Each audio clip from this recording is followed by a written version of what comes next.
Assalamualaikum warahmatullahi wabarakatuh. Perkenalkan, kami dari kelompok 4 ingin mempresentasikan hasil kerja kelompok kami, yaitu materi tentang perkembangan manusia yang ditinjau dari perspektif teori psikoanalisa dan teori psikososial menurut Freud dan Erikson. Selanjutnya, saya akan memperkenalkan tim presentasi. Yang pertama, saya Siti Maratul Eva, yang kedua Ratna Megawangi, yang ketiga Gita Triwulandari, dan yang keempat Nur Aini Rahmawati. Selanjutnya, peta konsep yang akan kami bahas. Yang pertama, pengertian psikoanalisa menurut Freud. Yang kedua, fungsi teori psikoanalisa. Yang ketiga, tahap-tahap perkembangan kepribadian menurut Freud. Yang keempat, 3 hal teori kepribadian menurut Freud. Yang kelima, pengertian atau konsep psikososial menurut Erikson. Yang keenam, tahap perkembangan psikososial menurut Erikson. Yang ketujuh, sumber dan dasar teori Erikson. Yang kedelapan, persamaan dan perbedaan antara teori Freud dan Erikson. Yang terakhir, ada kesimpulan.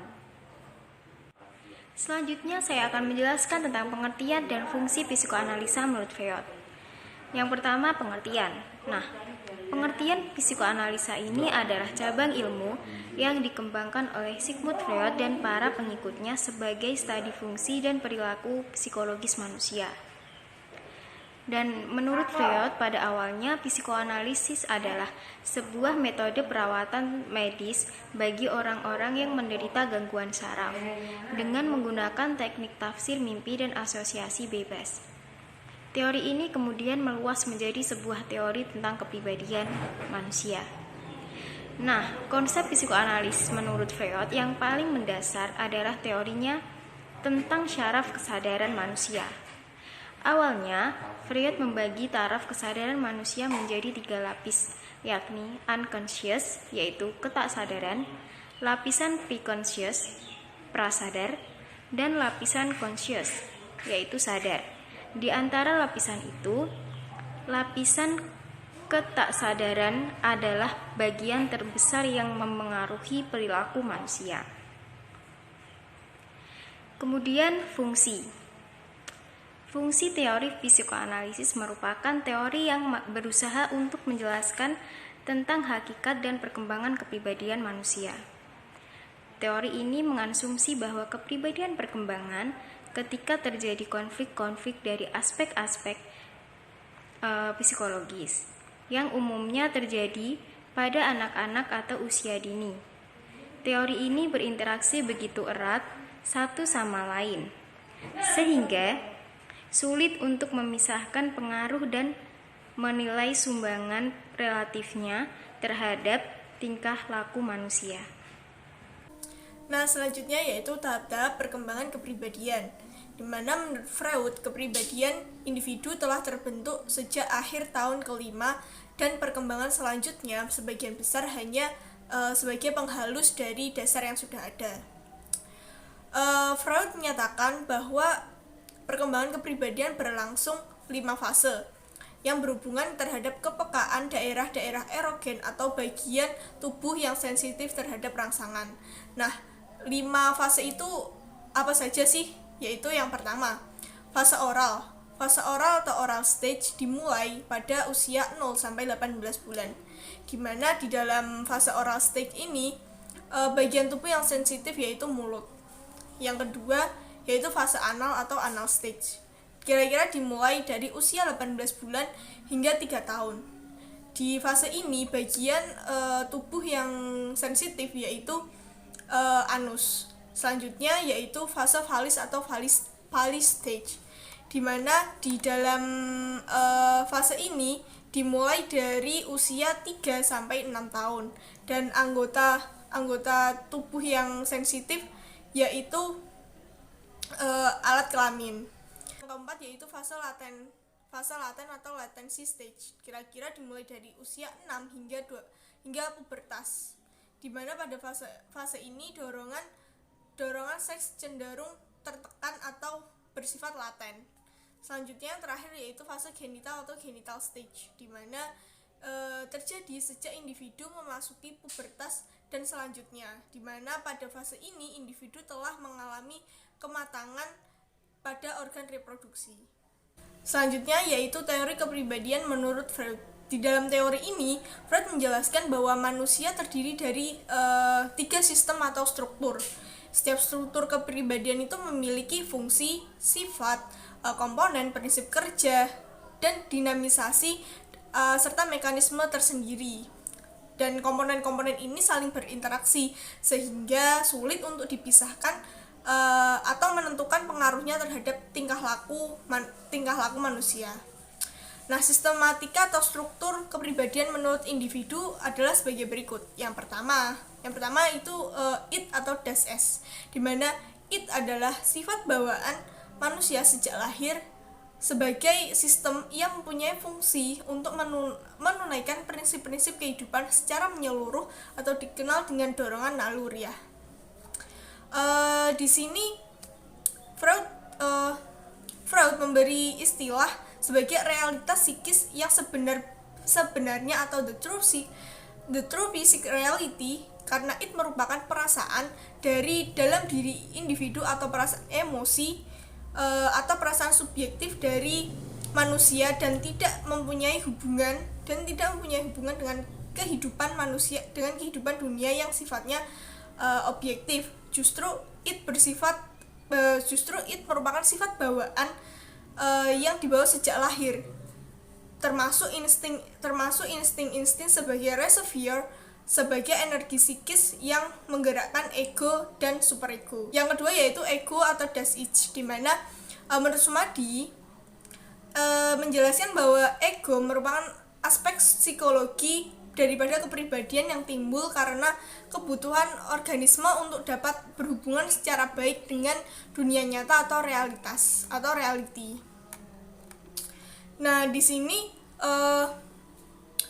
ego juga dapat dikatakan sebagai perantara antara dunia batin dan dunia luar, sebagai antisipasi agar tidak terjadi ketegangan atau pertentangan di antara dua sifat tersebut di dalam jiwa seseorang. Lalu selanjutnya Freud berpendapat bahwa ego berusaha untuk mengendalikan konflik yang terjadi pada individu ketika mengadakan hubungan dengan dunia luar dengan memberikan pertimbangan kepada it. Nah, tugas ego di situ adalah mengatur penyesuaian antara dorongan, keinginan, dan tuntunan realitas atau norma sosial yang berlaku di sana, dengan jalan mengendalikan konflik masalah yang tercipta dari dorongan yang berusaha mencari pemuasnya. Selanjutnya yaitu superego atau das Über-Ich, di mana superego merupakan salah satu unsur moral dan keadilan dalam kehidupan manusia. Di mana selain itu superego dapat pula dianggap sebagai aspek moral kepribadian yang mempunyai fungsi pokok dalam menentukan baik buruknya, sehingga individu menjunjung tinggi moralitas masyarakat. Lalu selanjutnya Sigmund Freud membagi superego yang bersifat ideal ini menjadi 2 komponen. Yang pertama yaitu suara hati dan ego ideal. Suara hati ini berupa hukuman yang diberikan oleh orang tua atau masyarakat. Lalu selanjutnya ego ideal didapati melalui penerimaan hadiah misalnya. Selanjutnya yaitu pengertian psikososial menurut Erikson. Psikososial merupakan suatu kondisi yang terjadi pada individu yang mencakup aspek psikis dan sosial atau sebaliknya. Psikososial menunjuk pada hubungan yang dinamis atau faktor psikis atau sosial yang saling berinteraksi dan mempengaruhi satu sama lain. Menurut Erikson, ego sebagian bersifat tak sadar mengorganisir dan mengsintesis pengalaman sekarang dari masa lalu dan dengan diri di masa yang akan datang. Selanjutnya dia menemukan 3 aspek yang berhubungan, yaitu yang pertama body ego, mengacu pada pengalaman orang dengan tubuh atau fisiknya sendiri. Yang kedua yaitu ego ideal, di mana gambaran mengenai bagaimana seharusnya diri atau sesuatu yang bersifat ideal. Selanjutnya yaitu ego identity, gambaran mengenai diri dalam berbagai peran sosial. teori Erikson tentang perkembangan manusia ini dikenal dengan teori perkembangan psikososial, di mana teori perkembangan psikososial ini salah satu teori kepribadian terbaik menurut psikologi. Dalam psikologi, menurut Erikson, perkembangan psikososial dihasilkan dari interaksi dan proses-proses rasional atau kebutuhan biologis dengan tuntunan masyarakat dan kekuatan-kekuatan sosial yang dihadapi dalam kehidupan sehari-hari. Dari sudut pandang seperti inilah, teori Erikson menempatkan titik berat yang lebih besar pada dimensi jika disandingkan dengan teori Freud. Selanjutnya, tahap-tahap perkembangan psikososial. Menurut Erikson, tahap-tahap perkembangan psikososial hidup manusia dibagi menjadi 8 tahap. Di antaranya, tahap pertama yaitu pada usia 0 hingga 2 tahun atau disebut dengan masa bayi, yang merupakan titik awal pembentukan kepribadian anak. Nah, kekuatan yang perlu ditumbuhkan yaitu harapan.